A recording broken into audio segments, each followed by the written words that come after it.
Votre travail, je l'ai dit dans la présentation de ce libre-journal, c'est d'essayer de contrer les agissements de cette organisation de la coopération islamique à travers l'Europe, hein, de contrer tous ces efforts qui sont faits, toutes ces manœuvres pour islamiser nos pays. Absolument. Bonsoir. Alors, quelles sont les dernières nouvelles que vous avez à nous donner? Alors, je vais faire juste un tout petit préambule. Les organisations auxquelles je participe, donc, qui sont l'ICLA, dont on va parler tout à l'heure, l'International Civil Liberty Alliance, en français l'Alliance internationale pour les libertés individuelles, et l'UDCC, l'Union de défense des citoyens et contribuables, nous soutenons l'initiative de résistance républicaine et nous appelons évidemment bien sûr tous nos sympathisants à venir ce jour-là. Il est très important, quelle que soit la manière dont on appelle le phénomène auquel nous sommes confrontés, que nous soyons tous là. Oui, on peut remplacer fascisme par totalitarisme si... Non, mais c'est-à-dire que nous travaillons sur le thème de la charia. Et je pense que c'est un mot qu'il faut utiliser.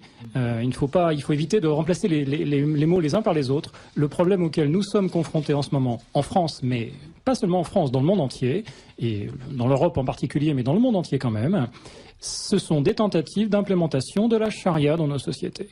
Et toutes ces revendications, toutes ces modifications de société auxquelles nous assistons ont toutes un lien commun. C'est de la charia. On essaye de nous mettre de la charia chez nous. Le voile islamique, c'est de la charia. La nourriture halal, c'est de la charia.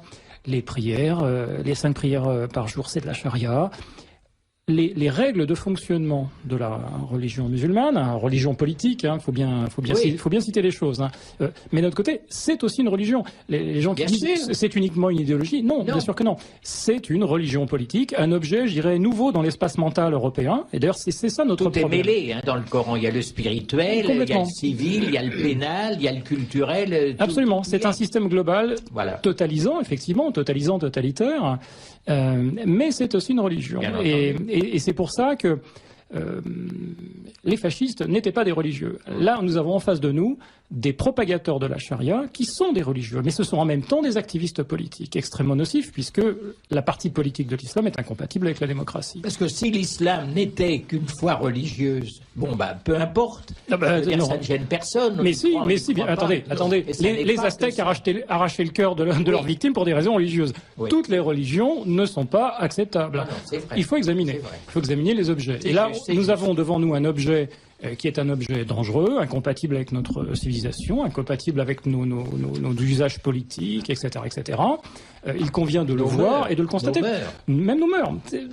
Comme on disait, l'islam est un système total. Et à partir de là, effectivement, c'est un système total et, en plus, je dirais, totalement incompatible avec le nôtre. Et voilà. Et le problème de nos sociétés, c'est que nous avons du mal à conceptualiser cette altérité de l'islam, cette altérité complète de l'islam et cette incompatibilité.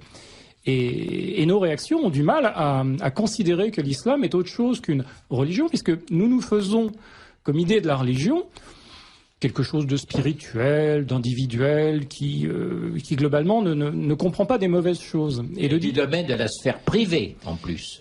Privée et publique, c'est un peu une chimère de dire que la religion n'est qu'une chose privée.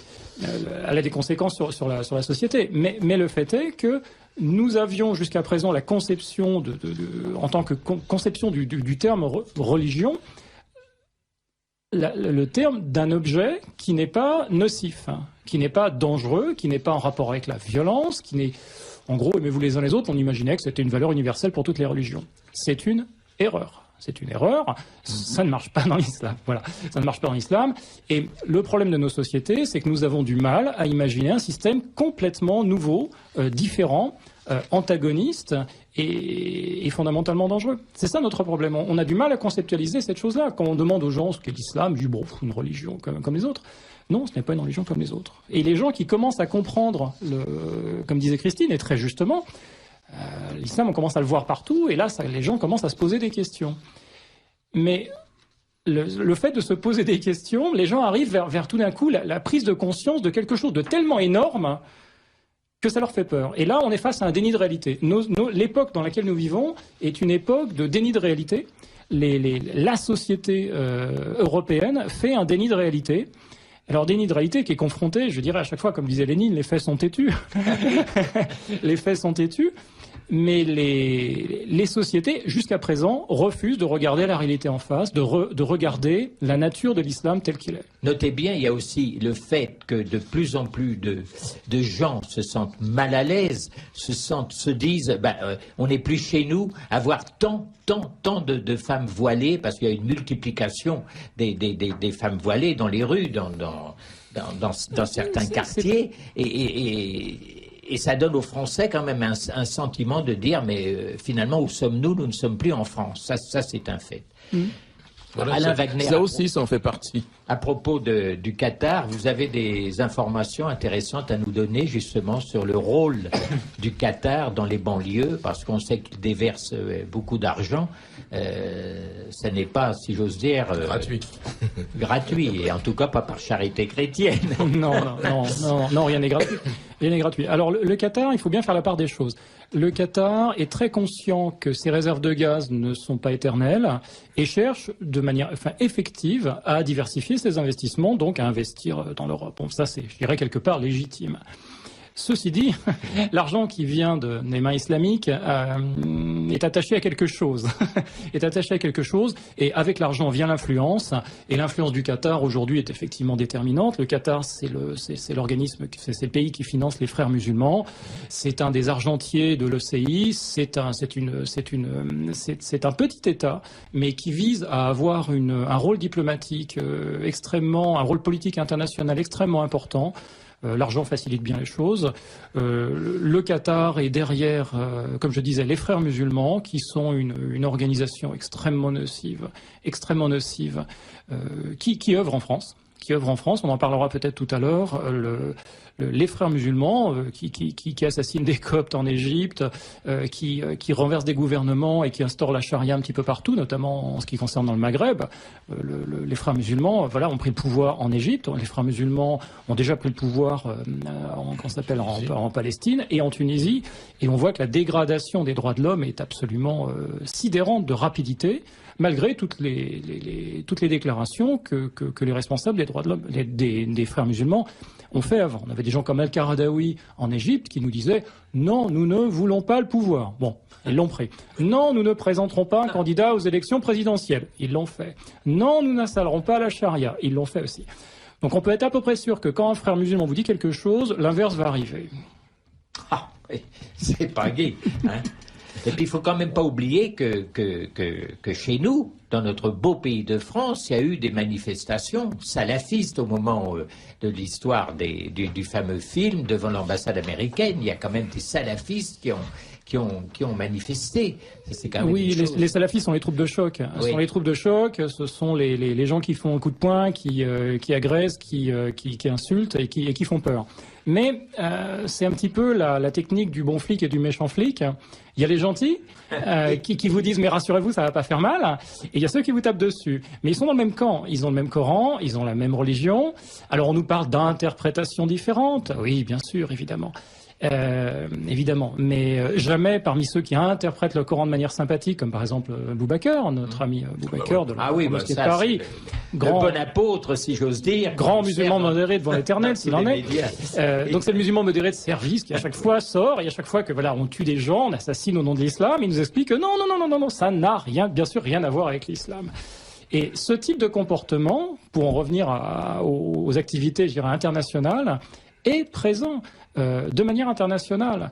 Au niveau de l'Europe, au niveau des États-Unis, partout dans le monde, c'est exactement le même jeu qui est joué. C'est ça qui est fantastique. Les gens ont peut-être, parce que ça, on n'en fait pas la publicité. Les gens ont la vue de ce qui se passe en France, en disant voilà, mon Dieu, la France, qu'est-ce qui se passe en France? Mais dès qu'on prend un petit peu de perspective et qu'on s'élève un petit peu et qu'on voit ce qui se passe en Europe, dans le monde, etc., le schéma est exactement le même. C'est toujours le même. Vous avez des organisations qui s'installent, qui se mettent à faire du lobbying, qui se mettent à faire de l'action sociale. C'est-à-dire que vous avez deux moyens de transformer la société. On est face à un système d'ingénierie sociale. Vous avez un système d'ingénierie sociétale qui a pour but de modifier la société et de nous faire passer de ce que nous sommes aujourd'hui, enfin de ce que nous étions hier, parce que c'est déjà en cours, de ce que nous étions hier à une société de demain qui est une société régie par les règles de la charia. Et ça se fait par petites étapes. Et ça, c'est donc cette fameuse organisation de la coopération islamique. Oui, absolument. C'est l'acteur qui aujourd'hui pousse à cette transformation mondiale. Et une des actions qui est la plus visible aujourd'hui au niveau international, mais aussi française, c'est la restriction de la liberté d'expression. C'est-à-dire qu'on n'a pas le droit de dire des choses désagréables sur le Coran, sur le prophète, sur la religion islamique, de manière générale. D'ailleurs, c'est une des règles de la charia. La charia interdit de dire du mal du prophète, interdit de dire du mal de la religion. Blasphème. Oui, blasphème, mais c'est plus large que le blasphème. Oui, c'est même plus large que le blasphème. C'est l'interdiction de dire quelque chose qui déplaît aux musulmans. Mais on peut citer des textes, les sourates justement. Non, même pas. Même si c'est une sourate qui est considérée, les guerres saintes si c'est une sourate qui est considérée comme, si la citation d'une sourate ou des extraits de la vie du prophète est considérée comme desservant la cause de l'islam, c'est interdit. Et d'ailleurs, il faut bien se rendre compte que les règles de la charia interdisent aux dhimmis de faire des remarques désagréables sur les musulmans, qu'elles soient vraies ou pas, ça n'a pas d'importance. Ce qui compte, c'est que le musulman considère que la chose est désagréable et le dhimmi doit se taire. Et c'est exactement ce qui est en train de se passer au niveau international et au niveau français. Il ne faut pas avoir peur de le dire. On a aujourd'hui des tribunaux qui commencent à prendre en compte des plaintes grotesques du type insulte à la religion. Comment pouvez-vous insulter une religion? Le droit français protège les individus, pas les religions. Les religions sont de l'ordre des idées et des opinions. Vous pouvez insulter, bien évidemment, toutes les opinions que vous voulez. C'est un droit constitutionnel, mais basique. Je veux dire, si on n'a plus le droit de contester les idées des gens, et les religions, tant qu'on n'a pas prouvé que les dieux existaient de manière légale, les religions sont du domaine des opinions comme les autres. Et à partir de ce constat, considérer qu'insulter une religion et de près ou de loin un délit, c'est tout simplement la fin de la démocratie. La démocratie, c'est l'espace politique dans lequel on a le droit de contester les idées des autres, religieuses ou pas. Oui, mais on a ceci aussi. Quand, par exemple, une institutrice fait une réflexion à un môme de 9 ou 10 ans, s'il est sous chien, pour faire court, oui. Bon, ça passe, c'est une réflexion. Si elle le fait à un petit maghrébin, même français, mais d'origine maghrébine, c'est une agression. On en est là. Moi, je le vois dans mon quartier. Si je dis à un môme de 12 ans, écoute, pourquoi tu fous tes papiers par terre, t'as la corbeille à 3 mètres. Moi, le dhimmi, j'aurais dû fermer ma gueule et puis regarder le môme faire des saletés. Voilà. Et c'est aussi la culture victimaire de l'islam. Les responsables et les représentants autoproclamés, puisque finalement l'islam, de par sa structure, n'a pas de représentant officiel. Ceci dit, ils ont quand même objectivement des représentants en France, enfin en tout cas qui prétendent parler pour les autres, développent une culture victimaire. Oui. Culture victimaire qui a deux avantages, dont un qui n'est pas évident pour la plupart des gens. Premier avantage, je suis une victime, donc protégez-moi. Donc à partir de là, toute personne qui dit des choses désagréables, il suffit que je me roule par terre en criant au secours à l'agression, et on espère qu'on viendra me secourir et mettre en prison le vilain agresseur.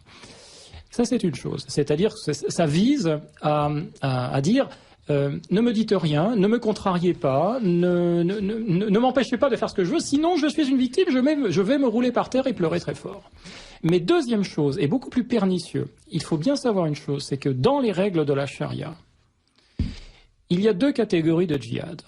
Le djihad étant la guerre légale, pas la guerre sainte, la guerre légale qui est un devoir communautaire pour tous les musulmans de la planète. Au niveau doctrinal, le djihad est une obligation communautaire. Alors c'est une obligation communautaire, contrairement aux obligations individuelles de l'islam, qui sont la prière, enfin bref. Une obligation communautaire, c'est une obligation que la communauté des croyants, la fameuse Oumma, doit produire. L'Oumma doit produire un effort de djihad, sinon elle est en état de péché. Donc, cette obligation de djihad qui est communautaire, donc à la limite on se dit, bon, du moment qu'il y a un djihad quelque part dans le monde, l'islam a fait son devoir, je ne suis pas en état de péché.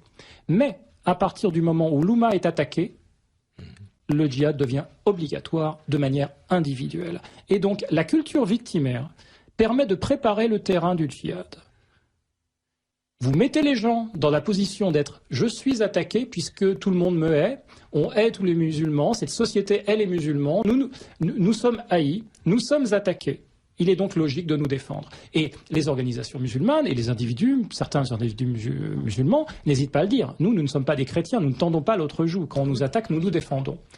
Et le fait que les responsables musulmans, en France et d'ailleurs dans le monde entier, c'est valable de manière systématique, utilise systématiquement la posture victimaire est quelque part extrêmement nocif, puisque ça met la communauté musulmane en état de défense et en état de djihad légitime.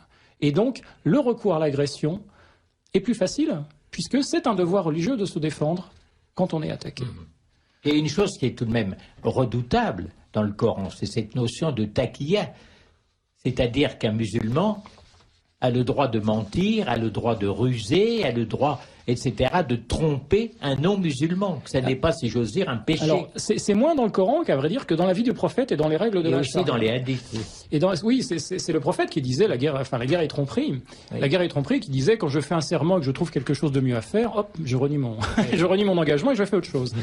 Et il faut savoir que les textes officiels de la charia, les règles de la charia, ont codifié ce mensonge, en expliquant que si quelque chose de bien était à faire et que cette action n'était possible que par le biais du mensonge, mentir devenait non pas autorisé, mais un devoir. Un devoir. Oui, oui. Et donc nous avons effectivement, pour les gens qui connaissent bien la religion, la possibilité, le devoir et l'absolue certitude de faire le bien quand on ment et quand on trompe le mécréant. Voilà. Oui, parce qu'il y a cette notion de le non-musulman, le mécréant. Alors, à ce propos, j'ai vu dans l'excellente revue de Bernard Anthony, le dernier numéro de Reconquête, qu'il a retrouvé un film qui est un film très ancien, avec d'ailleurs des vedettes. Je crois qu'il y a Anthony Quinn, il y a quelqu'un d'autre. Un film qui s'appelle Le Message, c'est assez extraordinaire, et qui ne cache pas, justement, que comment dirais-je, un des objectifs de l'islam, c'est dit dans ce film, c'est montré, eh bien, c'est le djihad guerrier. Eh bien, l'OCI aujourd'hui interdirait ce genre de choses, et d'ailleurs, c'est interdit. Vous n'avez pas le droit de dire ça. Par exemple, aux États-Unis, vous ne pouvez pas dire ça. C'est interdit. Vous avez des problèmes. Et alors, bien entendu, il ne parle pas du tout des actions meurtrières du prophète, de l'égorgement des Juifs à Médine, des attaques de caravanes, tout ça. Il n'en parle pas dans ce film. Mais ce film diffuse amplement l'idée que l'objectif numéro un, que le devoir de l'islam, c'est le djihad guerrier. C'est un film qui s'appelle Le Message, avec Anthony Quinn et je ne sais plus quelle grande vedette américaine. C'est extraordinaire, mais c'est un film qui remonte à plusieurs dizaines d'années. Et on voit bien l'évolution. À cette époque-là, il n'y avait pas l'OCI. L'OCI n'était pas puissant, elle n'existait même pas d'ailleurs, puisqu'elle a été créée en 69. Mais aujourd'hui, ceci serait impossible. Pourquoi ? Parce que nous avons un organisme qui est quand même la deuxième organisation internationale la plus importante, juste après l'ONU. Donc l'OCI, l'Organisation de la coopération islamique, qui aujourd'hui fait un lobbying massif, vraiment un travail d'influence, mais absolument incroyable. Et nous l'avons vu là récemment à Varsovie, nous étions allés à une réunion de l'OSCE, l'Organisation de la sécurité et de la coopération en Europe, et nous avons vu les organisations musulmanes travailler sur les consignes de l'OCI. Alors c'est une organisation dite française. Qui est financée par qui, cette OCI? Par l'OCI, mais ils s'autofinancent, le Qatar, l'Arabie Saoudite, voilà, les bailleurs de fonds habituels. Bien sûr. Et sans négliger le rôle très important de la Turquie. La Turquie a un rôle politique extrêmement important. Le secrétaire général Ishanoglu est un être extrêmement actif. Il est très très actif. Il est très en pointe justement sur les lois sur le blasphème, qui aujourd'hui ont pris un autre nom. Avant, ça s'appelait ils voulaient faire passer des législations dans la législation occidentale, internationale, le concept de la diffamation des religions. C'est-à-dire, on n'a pas le droit de diffamer les religions. Bon, il faut savoir que dans le vocabulaire musulman de l'OCI, les religions, ça veut dire l'islam, puisque l'islam ayant abrogé et fait disparaître toutes les religions, interdire la diffamation des religions, c'est interdire la diffamation de l'islam. Eh bien, la Turquie est très très en pointe. On a eu d'ailleurs des déclarations récentes d'Erdogan qui expliquaient que diffamer une religion, c'est un crime contre l'humanité. Carrément, il faut y aller. Puis bon, on a affaire à un spécialiste, quand même, la Turquie, crime contre l'humanité, ils savent de quoi ils parlent. Voilà. Eh bien, donc, l'islamophobie et dire des choses désagréables sur l'islam était un crime contre l'humanité. Et nous avons vu, dans le cadre de cette réunion de l'OSCE, donc une réunion dans laquelle on a les représentants de tous les États européens, et c'est l'Europe élargie. On a même le Canada, la Russie, des organisations franco-turques. Alors je les appelle franco-turcs parce que voilà, la moitié quasiment du personnel est turc et les liens avec la Turquie sont extrêmement forts. Mais ils sont basés en France, à Strasbourg, justement, pays du Concordat. Le Concordat, c'est la faille dans l'armure en France. Il faut bien savoir ça. Et les organisations musulmanes travaillent beaucoup sur, justement, cette charnière qui permet de rentrer la religion sous la laïcité, pour un peu comme déboîter un petit peu le couvercle de l'huître. Oui, oui. Ils essayent d'utiliser cette région-là en disant, voilà, si ça se fait là-bas, ça peut aussi se faire ailleurs. Voilà. Et donc, d'où je pense... La grande mosquée de Strasbourg. Oui, bien sûr, la grande maison de la charia. Oui. Donc une organisation basée à Strasbourg qui nous a servi la soupe de l'OCI, c'est-à-dire islamophobie, xénophobie, racisme. Anders Breivik, ça vient de rentrer dans le vocabulaire des associations musulmanes. Maintenant, il y a l'association qui arrive tout de suite. On a vraiment racisme, xénophobie, islamophobie, Anders Breivik. Voilà. Si vous dites quelque chose de désagréable sur l'islam, vous êtes des gens qui provoquaient l'arrivée dans la société des gens comme Breivik. Et donc, pour éviter la violence, arrêtez de dire des choses abominables sur l'islam. Soumettez-vous, quoi. Islam, ça veut dire soumission. Soumettez-vous. Mieux que ça, oui. C'est de l'autodiscipline. C'est-à-dire qu'aujourd'hui, le travail de l'OCI est assez subtil. Ils ne veulent pas nous l'imposer par la force. Ils veulent nous convaincre d'adopter nous-mêmes, dans nos propres législations, des réglementations qui sont issues de la charia.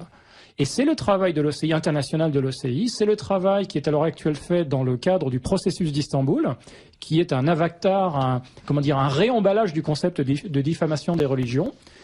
Alors ils nous l'auront réemballé je pense qu'ils ont utilisé Breivik, tout simplement, ou les choses inspirées des choses de Breivik, c'est-à-dire en disant, critiquer une religion, c'est provoquer des sentiments négatifs qui, à terme, provoqueront des actes de violence. Donc pour éviter la violence, évitons de critiquer les religions. Respectons les religions. À propos de la Turquie, c'est bien le Premier ministre Erdogan qui avait déclaré il y a quelques années « Les croyants sont nos soldats, les coupoles de nos mosquées sont nos boucliers, les minarets sont nos épées ».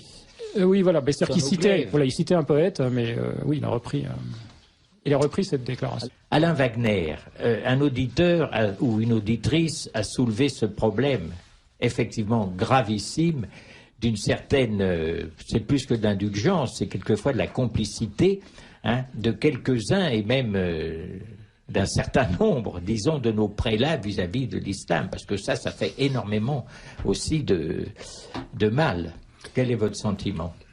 Alors oui, c'est assez... Alors bon, vous avez là l'avis d'un observateur étranger, extérieur, je n'ai rien à voir avec les institutions ecclésiastiques, mais par contre, on peut quand même s'étonner de cette espèce de complaisance et de collaboration, parce que moi j'ai le cas de figure d'une personne qui, dans l'ouest de la région parisienne, m'expliquait que le prêtre, pendant le carême, pas le ramadan, le carême, avait dit à ses ouailles de mettre 1 euro chaque jour de côté, et que le résultat de la collecte de cet argent à la fin du carême irait à une association musulmane pour construire une mosquée.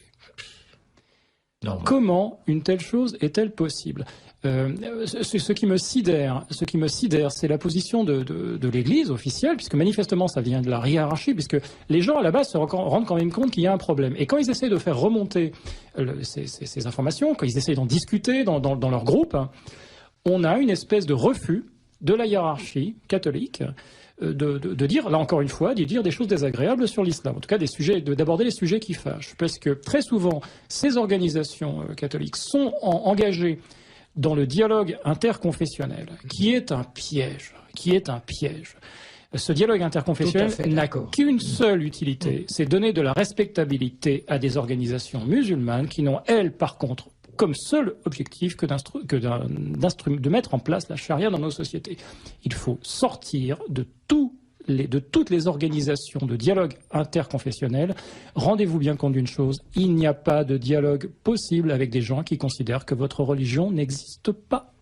Ce qui est le cas de l'islam. L'islam considère que les autres religions n'existent pas et que toute personne qui se réclame d'une autre religion est un criminel. Un criminel parce qu'il n'obéit pas à la loi de Dieu. Donc, comment peut-on discuter dans des conditions pareilles ? C'est tout simplement grotesque. Alors, c'est se faire plumer à l'avance, complètement. Voilà. Alors surtout qu'en plus, on a aujourd'hui des exemples vraiment concrets du résultat de ce qu'est l'islam et de comment fonctionne l'islam avec les chrétiens d'Orient, qui sont massacrés d'une manière mais épouvantable. Ils sont persécutés. C'est la liaison que je vais faire vis-à-vis de nos activités internationales. Nous sommes en relation avec des Pakistanais, avec des Coptes, avec des gens d'Afrique du Nord, avec des Turcs, avec des Iraniens. les chrétiens, les minorités religieuses sont massacrées, persécutées. En Pakistan, il faut quand même se rendre compte d'une chose, il y a une minorité chrétienne, sauvagement persécutée, mais il faut bien se rendre compte, de même que chez les Coptes, les filles chrétiennes sont enlevées, kidnappées, violées, mariées de force. De manière absolument régulière. Au Pakistan, c'est quasiment une par jour. Et encore seulement les cas qui arrivent à remonter jusqu'à ce qu'on sait, jusqu'à nos organisations qui permettent de collationner ces informations. Chez les Coptes, en Égypte, c'est la même chose. Et avec l'aval des gouvernements, puisque tout ça, c'est pas bien grave. Quand on a attrapé une chrétienne, qu'on l'a mariée de force et qu'on l'a convertie, hop, on a gagné. Un chrétien de moins, un musulman de plus. Et quand ces chrétiennes, par exemple au Pakistan, on est des femmes extrêmement courageuses qui se sont enfuies de chez leur mari, enfin quand je dis leur mari, les gens avec qui elles avaient été mariées de force, et qui sont allées, qui ont trouvé le courage d'aller devant un tribunal au Pakistan, que disent les juges? Les juges disent: vous êtes mariés, vous devez retourner chez votre mari. Voilà. Et la femme, cette femme, dont je ne me rappelle pas le nom malheureusement, a fait une déclaration extraordinaire. Elle a dit: tuez-moi tout de suite, c'est préférable. Tuez-moi tout de suite. Et cette femme a été enfermée en prison en disant: voilà, ça va vous faire réfléchir, et quand vous serez revenu à des meilleurs sentiments, vous reviendrez chez votre mari, puisque ce mariage est légal. C'est une femme qui a été kidnappée, qui a été convertie de force, qui est donc, il faut bien s'en rendre compte, violée régulièrement par un individu qu'elle ne connaissait pas avant d'avoir été enlevée. Et ça, c'est considéré comme un mariage légal en islam. Voilà. Et ça, ces chrétiens d'Orient, on a l'impression qu'ils n'existent pas pour l'Église chrétienne, qui n'existent pas. Ils sont totalement abandonnés. J'ai été participer à des colloques. Quand le pape est allé à Beyrouth, il n'en a pas beaucoup parlé. Ne me demandez pas ce que fait l'Église chrétienne. Je ne sais pas. Franchement, pour moi, c'est aberrant. Oui, non, mais bien sûr. Pas beaucoup. Alors, qu'est-ce qu'il espère? Que les chrétiens vont pas se faire massacrer? Ils se font déjà massacrer. Il n'y a pas de futur pour les communautés chrétiennes en Orient. Regardez l'évolution de la Turquie. L'islam arrive en Turquie, c'est un pays 100% chrétien. Aujourd'hui, ils sont 0,4% de la population. En un siècle. Et ils sont en train d'être réduits à rien du tout. Et ça, c'est une tendance qui est vraie dans tous les pays. Je sais, j'ai reçu les publications de l'aide à l'Église en détresse, mais c'est quelque chose d'épouvantable. Et donc j'ai participé à des colloques animés au Collège des Bernardins à Paris, mais j'ai assisté à des réunions d'un grotesque, mais absolument. Mais c'est épouvantable, ça arrachait les cheveux. Vous aviez des ecclésiastiques qui revenaient d'Irak en nous expliquant que la cohabitation entre les musulmans et chrétiens se passait globalement bien. Bah oui, entre les meurtres, ça se passe bien, fantastique, extraordinaire. Et là, on a quelqu'un, un représentant de l'Église, qui nous dit des choses comme ça. Mais c'est absolument impossible. Le fidèle catholique en France doit se révolter. Ils doivent aborder le sujet des chrétiens d'Orient. Ils doivent aborder le sujet de l'islam et surtout persuader, par pitié, vos évêques, vos prêtres de sortir de cette arnaque du dialogue interconfessionnel. Il n'y a pas d'autre mot. C'est une arnaque. Il n'y a pas d'autre mot. Hein, parce qu'on voit comment se conduisent justement les gens qui pratiquent soi-disant la religion de paix, de tolérance et d'amour. Hein. Alors, pas tous. Il faut quand même faire la part des choses entre les gens et la doctrine. La doctrine, il n'y a rien à récupérer. Je ne parle pas même de beaucoup de braves musulmans qui sont chez nous, dont d'ailleurs, moi je l'ai constaté, la plupart n'ont jamais lu totalement le Coran. Oui. Jamais. Et la majorité d'ailleurs sont des victimes justement des prêcheurs qui eux l'ont lu par contre. Voilà. Qui eux l'ont lu. Et tout ça pour revenir finalement aux activités internationales, parce que finalement je digresse, mais je n'en parle jamais. Allez. Voilà. L'ECI aujourd'hui est c'est 57 États, enfin 56 puisqu'ils considèrent que la Palestine est un État, ce qui est assez contestable.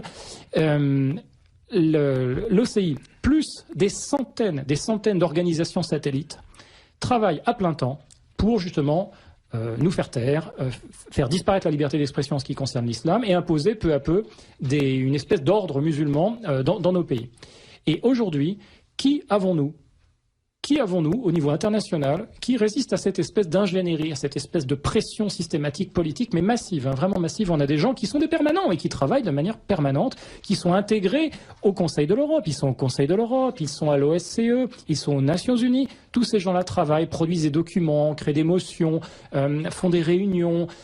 Ça crée une ambiance qui pèse peu à peu sur les droits de l'homme. dans le sens de leurs restrictions et qui pèsent peu à peu sur la liberté d'expression, là encore, dans le sens de sa Alors, comment vous organisez la contre-offensive? Eh bien, nous y allons. Tout simplement, nous allons dans les forums internationaux où, jusqu'à présent, il n'y a quand même pas grand monde qui bouge, puisque notre organisation a une spécificité. Nous sommes une organisation de défense des droits de l'homme spécialisée sur, justement, les atteintes aux droits de l'homme dues aux tentatives d'implémentation de la charia. Je crois que nous sommes à peu près les seuls, puisque là, nous prenons la bête de front. Tout le monde tourne autour du pot en disant oui, il y a des extrémistes, il y a des salafistes, etc. Voilà, je suis désolé, il faut dire les choses. Il y a la charia. Le problème, c'est la charia. Que vous ayez une barbe ou que vous n'ayez pas de barbe, si vous faites la promotion de la charia, vous êtes dans le mauvais camp. Vous êtes dans le mauvais camp, vous n'êtes pas dans le camp des droits de l'homme. Et aujourd'hui, il faut aller porter ce débat dans les forums internationaux et dire il y a des gens qui aujourd'hui siègent à cette table, notamment à l'OSCE. L'OSCE, je le rappelle, donc Organisation de la sécurité et de la coopération en Europe, a pour un de ses 3 axes principaux la défense des droits de l'homme. Comment se fait-il qu'il y ait des pays signataires de la déclaration du Caire, des signataires de l'OCI, membres de l'OCI, qui siègent à l'OSCE? Je rappelle, la déclaration du Caire est un document extrêmement fondamental. C'est un document qui a été publié dans les années en 90 par l'OCI, encore une fois, l'acteur unique qu'on retrouve partout. Oui. Et cette déclaration... Rappelons OCI, Organisation de la coopération islamique. Ce qui veut bien dire ce que ça veut dire. Hein, oui, exactement. Donc organisation, là encore une fois, politico-religieuse. Oui, encore une fois, l'islam, la marque de l'islam, c'est le mélange indissoluble de la politique. Et ces gens-là doivent agir à Bruxelles, j'imagine. Mais bien sûr, bien sûr. Beaucoup. Et ces gens-là ont rédigé un document qui est vraiment fondamental parce que, et malheureusement, personne n'en a entendu parler en France. Ça s'appelle la Déclaration du Caire, la Déclaration des droits de l'homme en islam. Cette déclaration est un document qui fonde une deuxième définition des droits de l'homme. Définition qui est malheureusement totalement incompatible avec la première, la nôtre, celle qui est issue de la déclaration de 1948, et qui, je le rappelle, fait partie, tout ça, ça fait partie de nos outils constitutionnels, de nos outils législatifs. Nos pays sont fondamentalement basés sur le respect des droits de l'homme, la démocratie basée sur le respect des droits de l'homme, etc. Et nos pays ont signé des accords en disant « nous allons protéger ces droits de l'homme ». Or, nous travaillons la main dans la main avec des gens qui sont des ennemis des droits de l'homme, puisque leur définition des droits de l'homme, c'est une définition qui est basée sur la déclaration du Caire. Et cette déclaration du Caire, il suffit de lire ces 2 derniers articles. Dit en substance, oui. Les droits de l'homme se résument à la charia. C'est-à-dire, vous avez le droit de faire ce que vous voulez du moment que ça respecte la charia. Vous n'avez pas le droit de faire ce qui est interdit par la charia. Et en cas de doute, référez-vous à la charia. C'est tout simplement fantastique. C'est-à-dire, les droits de l'homme, c'est la charia. Et donc, on a donc un double discours. C'est clair. Oui, mais un double discours, puisque du coup, quand les pays de l'OCI parlent des droits de l'homme, dans les enceintes dédiées aux droits de l'homme, l'ONU, Bruxelles, les réunions de l'OSCE, tout le monde parle des droits de l'homme. Simplement, tout le monde ne parle pas des mêmes droits de l'homme. Et c'est ce que nous avons fait cette année. Nous sommes allés à Varsovie et nous avons mis les 2 pieds dans le plat, mais quelque chose de bien comme il faut. Les organisations musulmanes étaient furieuses, mais absolument furieuses. Franchement, on a eu des réactions absolument géniales. Les gens étaient horrifiés, puisque tout d'un coup, on disait devant tout le monde, le roi est nu. Vous, messieurs, n'avez rien à faire autour de cette table, puisque vos droits de l'homme ne sont pas les vrais droits de l'homme. Et donc, vous n'êtes pas légitime à être autour de cette table, à nous expliquer, à nous, Européens, comment doivent fonctionner les droits de l'homme chez nous. Puisque, objectivement, étant membre de l'OCI, notamment pour la Turquie, vous êtes un ennemi objectif des droits de l'homme. Donc, que faites-vous autour de cette table? Et je dois avouer qu'ils ont été éberlués. Éberlués, parce que d'habitude, ils débitent leur petite salade, vous savez, ce sont des enceintes diplomatiques dont tout est très feutré, on ne fâche pas les gens, etc. Et je dois avouer qu'ils n'ont pas du tout aimé. Et il va falloir qu'ils s'habituent, puisque nous allons revenir. Et nous n'allons pas seulement être à l'OSCE, nous allons venir à l'Europe, nous allons venir à Bruxelles, nous allons venir à Strasbourg. Nous allons même essayer de trouver des partenaires pour aller à l'ONU. Nous allons aller à Genève. Nous allons aller partout et nous allons porter le fer là où il faut. C'est-à-dire expulser, en tout cas faire en sorte que les gens qui sont les ennemis des droits de l'homme arrêtent de nous expliquer, d'essayer de nous expliquer à nous comment nous devons faire fonctionner les droits de l'homme chez nous. Et comment peut-on aider, comment peut-on soutenir cette organisation internationale contre la charia, Alain Wagner? Parce que c'est la question que vont se poser évidemment les auditeurs. Est-ce que le commun des mortels, est-ce que le français lambda peut faire quelque chose? Oui, la réponse est en oui. dehors de la manifestation dont on a parlé, c'était le 8 ou le 10 Le 10 novembre. Bon, bien Alors, sûr. Mais oui, tout simplement, parce que ce que nous faisons à l'international, et c'est ce discours que nous avons de dire, voilà, nos pays sont des pays qui sont basés, les systèmes politiques dans lesquels nous fonctionnons sont des systèmes qui sont basés... Oui, mais résister de manière, je dirais, logique, et en s'appuyant sur des choses concrètes. C'est-à-dire que, voilà, déjà, il faut nommer les choses. Moi, j'ai un petit peu des réserves sur le fascisme islamique. Voilà, voilà, il faut dire la charia. Le problème, c'est la charia. Il faut en parler. Et il faut en parler, mais on peut en parler au niveau international, ce que nous avons l'intention de faire. Alors, si les gens veulent travailler au niveau international, c'est tout à fait possible. Ils peuvent nous contacter. Donc, nous avons des sites internet et il est très facile. Vous pouvez le donner, l'Alain Wagner? Oui, alors ça va être un peu une hérésie ici, parce que pour l'instant, le site a un nom anglais. Donc, c'est www. Ah oui, mais enfin bon, voilà. On met des guillemets, on cite. On met des guillemets, voilà. On cite le site. Donc, mais il va y avoir une déclinaison, justement, dans les langues nationales, justement, parce que je pense qu'il est important de mettre à portée de tout le monde ces informations. Enfin, donc, pour l'instant, c'est... Alors, ça s'appelle, donc, le site, c'est www.Liberty Alliance. Alors, Liberty, pluriel anglais, c'est-à-dire Liberty, IES, et non pas Y. IES, alliance comme une alliance, .org. Donc, vous allez trouver sur ce site... Répétez une fois, oui, www.libertyalliance.org. Liberty Alliance en un seul mot. D'accord. Vous allez trouver sur ce site des articles dans toutes les langues. C'est-à-dire vous avez des articles en anglais, en allemand, en français, mais nous avons pensé au français et il y a un bouton qui vous permet, en appuyant sur le bouton magique, de sélectionner que les articles en français. D'accord. Voilà. Mais il y a beaucoup d'articles en anglais qui sont aussi très intéressants. Il y en a en arabe? Bien sûr. Oui, on a même publié des articles en arabe. Les messages... s'accumulent. Pleuvent, nombreux. Pas étonnant. Un auditeur, est-ce que la loi sociale qu'impose la présence massive de musulmans en France n'est pas plus pernicieuse que la charia? Que la loi sociale? Voilà, la loi sociale. Bon. Mais la charia est une loi sociale. Mais oui. C'est ça dont il faut se rendre compte, c'est que les agissements spécifiquement musulmans ne sont pas sortis de nulle part, ils n'ont pas été inventés, ils sont codifiés par la charia. Et le marquage social, le marquage visuel de la société fait partie de la charia. Bien sûr. Il est évident que s'il n'y avait pas eu une immigration massive depuis quelques dizaines d'années, une immigration massive d'origine essentiellement musulmane, eh ben, les problèmes que nous évoquons ne se poseraient pas en France. C'est évident, évident.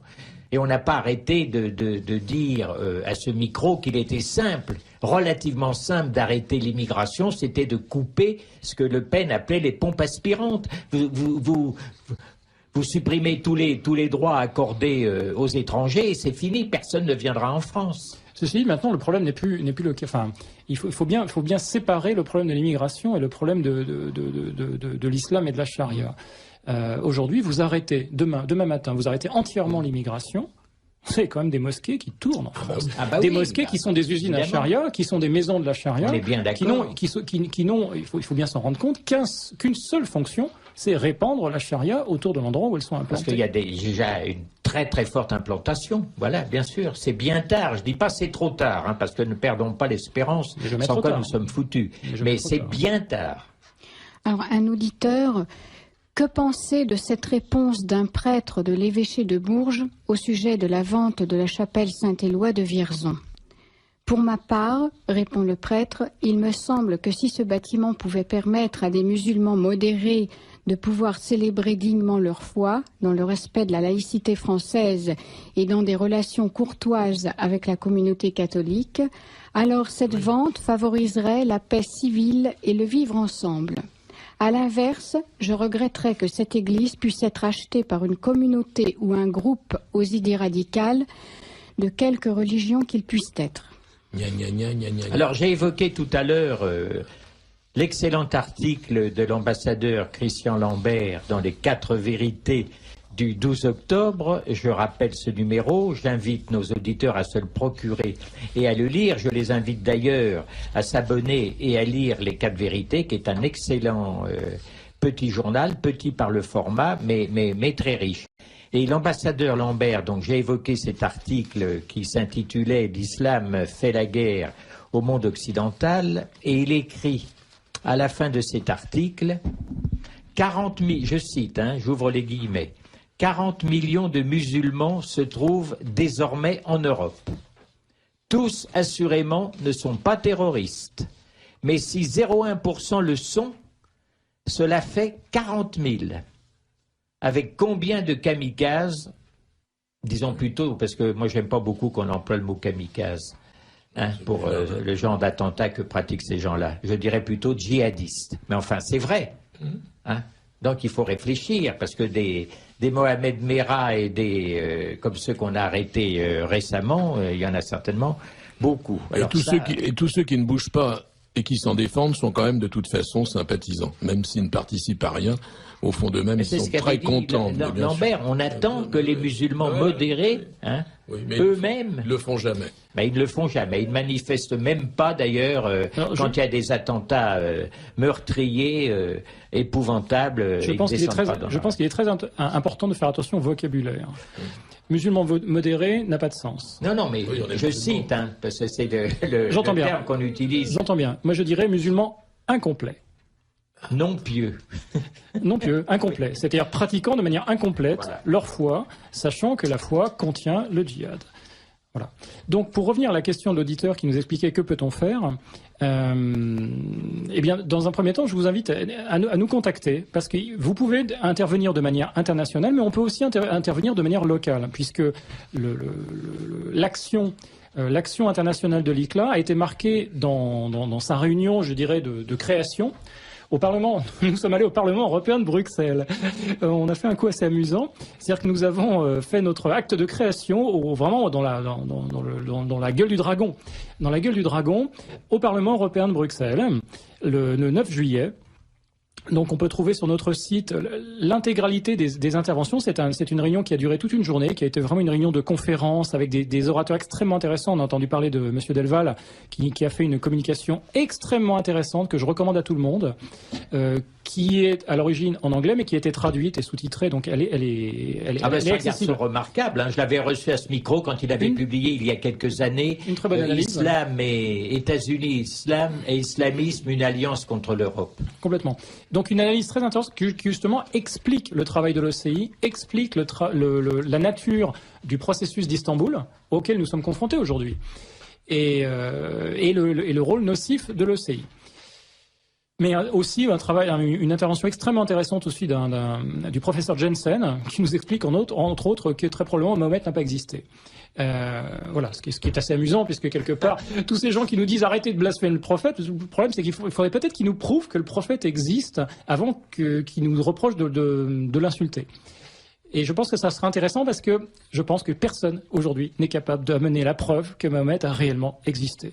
Plus les recherches avancent sur ce sujet, plus on s'aperçoit de l'incohérence, de la quasi-impossibilité de l'existence du personnage Mahomet tel qu'il nous est décrit dans les hadiths. On est face à une espèce de fable. Voilà, il faut arrêter de croire ce que nous disent les musulmans d'eux-mêmes et de leur histoire. Enfin, il existe, en tout cas, d'après les sources arabes. Parce que je me souviens très bien... Ah oui, mais bien sûr, mais c'est un mythe fondateur. C'est un mythe fondateur. Louis Chagnon avait été suspendu de l'éducation nationale pendant plusieurs années pour avoir raconté certains épisodes de la vie du prophète selon les sources arabes. Il s'est battu pendant des années en justice et il a fini par reconnaître que ce qu'il avait enseigné à ses élèves, c'était la vérité selon les sources arabes et il a été réintégré dans l'éducation nationale. Absolument.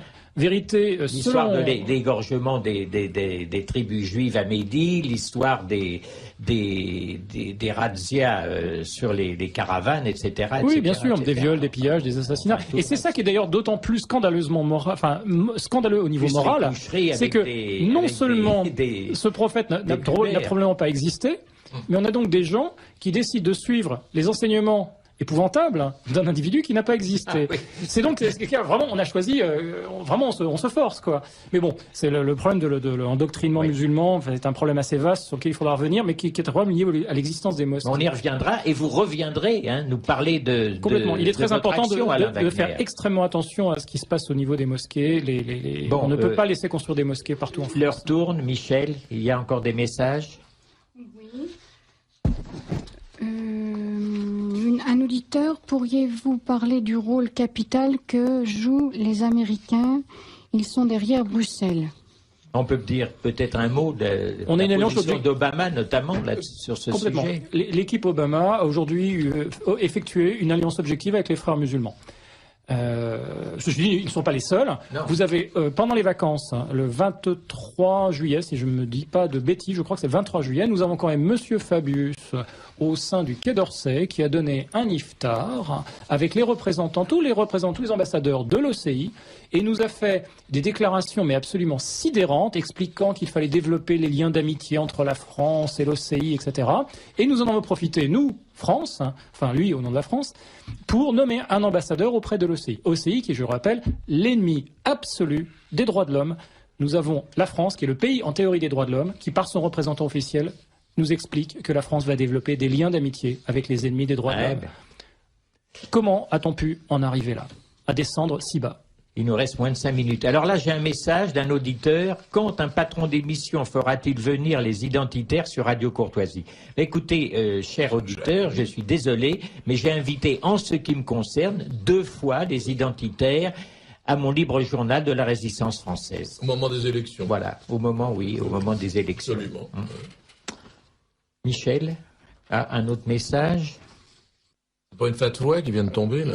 Désolé, monsieur Marin, mais la pénétration de l'islam en France n'est pas de la responsabilité des Arabes, ah bon? Mais de la racaille politicienne française. Bah oui, on sait bien. Hein, les choses ne se font pas tout seuls. Il faut effectivement être conscient d'une chose, les choses ne se font pas tout seuls. L'encadrement juridique qui permet cette pénétration des lois de l'islam. Enfin, aujourd'hui, qui a introduit dans les lois fiscales la charia? C'est quand même Madame Lagarde. C'est quand même Madame Lagarde qui fait des déclarations, on peut les trouver sur Internet, qui dit « Bienvenue à la finance islamique basée sur la charia ». Elle prononce le mot. On a aujourd'hui des gouvernants français qui aident à introduire la charia. Il faut bien savoir, se rendre compte, c'est que là, on a une perte de légitimité des gens qui nous gouvernent. La France fonctionne selon des règles, nous avons signé des traités internationaux, nous avons des engagements internationaux, nous avons des engagements pas seulement moraux, mais vraiment légaux.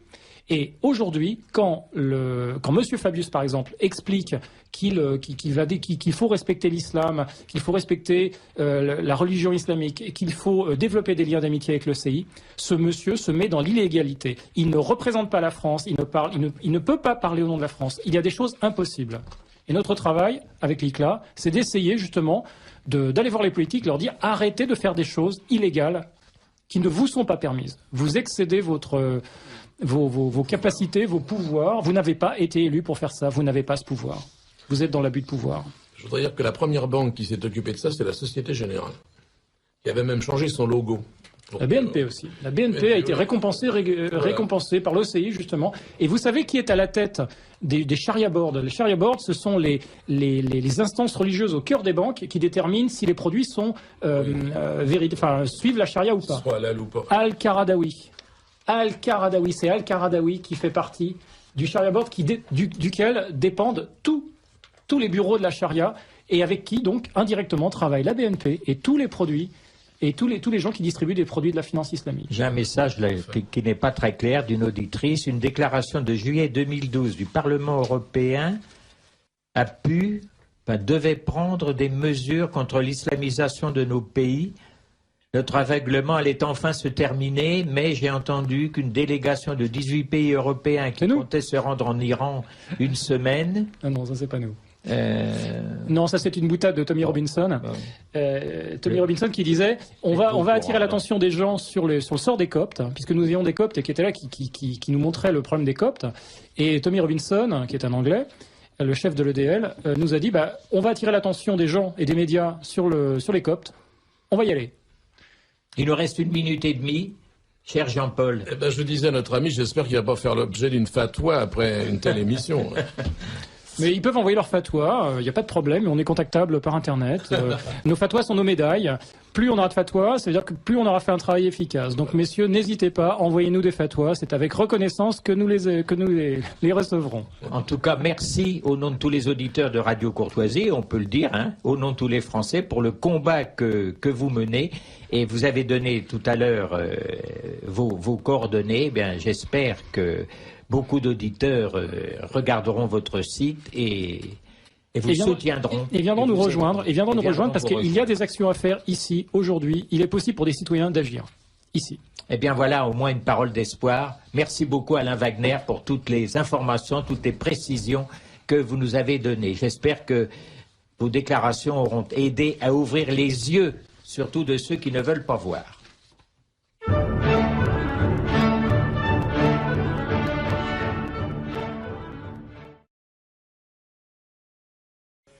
Amis auditeurs, eh bien, je suis heureux de vous retrouver, bien entendu, et nous avons toujours avec nous Alain Wagner dans le studio, qui a quelques mots à ajouter à propos du combat qu'il mène contre l'expansion de la charia en France et ailleurs en Europe. Oui, effectivement, je parlais d'action internationale, mais il n'y a pas que l'international, il se passe des choses chez nous et il faut aussi agir chez nous. En face, nous avons énormément d'organisations qui cherchent à modifier par petits morceaux la société. Eh bien, il faut, nous, par petits morceaux, résister à cette transformation. Et l'action que nous faisons dans le cadre de l'Union de défense des citoyens et contribuables, qui, elle, est une action française, avec une association française, nous travaillons contre l'Institut des cultures d'islam de M. Delanoë dans le Paris 18e.